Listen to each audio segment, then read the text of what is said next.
Hey guys, Matt Winnels here with Eagle Claw Fishing. Today I want to talk to you about inline reels and more specifically how we put line on them. You know, a lot of places you go to, you buy the line, they'll do that for free, but they have these fancy machines. Sometimes we don't have that luxury. Sometimes you're at home, or better yet, you're at a lake and you want to go fishing right away.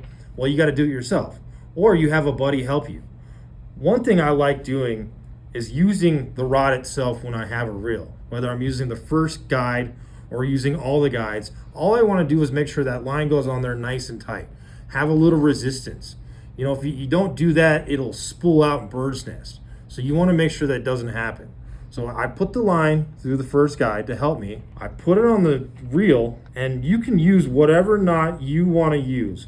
Personally, I like using an arbor knot. But you want to make sure that that line is somewhat attached on there so that you can obviously spool it up. So as I do my little arbor knot real quick, a little overhand and then kind of a cinch with a couple of twists, a little bit of this, a little bit of that, and then I finally cinch my knot down. Make it nice and tight that it's on there. Cut your tag end, and now this is where you want to make sure that it's nice and tight. One thing about the inline reels, as it catches, now you can see it coming on there, it doesn't guide the line. You have to make sure you guide the line. That's what's nice about these CRYO inline reels, is it has a line guide on there. So what will happen a lot of times is the line will stay on one side or the other because there's nothing for it to guide it or move it. You see on a lot of bait caster reel, right? There's the worm weights, line guides, it'll go back and forth. Obviously with the spinning reel, it oscillates up and down, but it's still the bail goes around. Even though this is designed to eliminate line twist,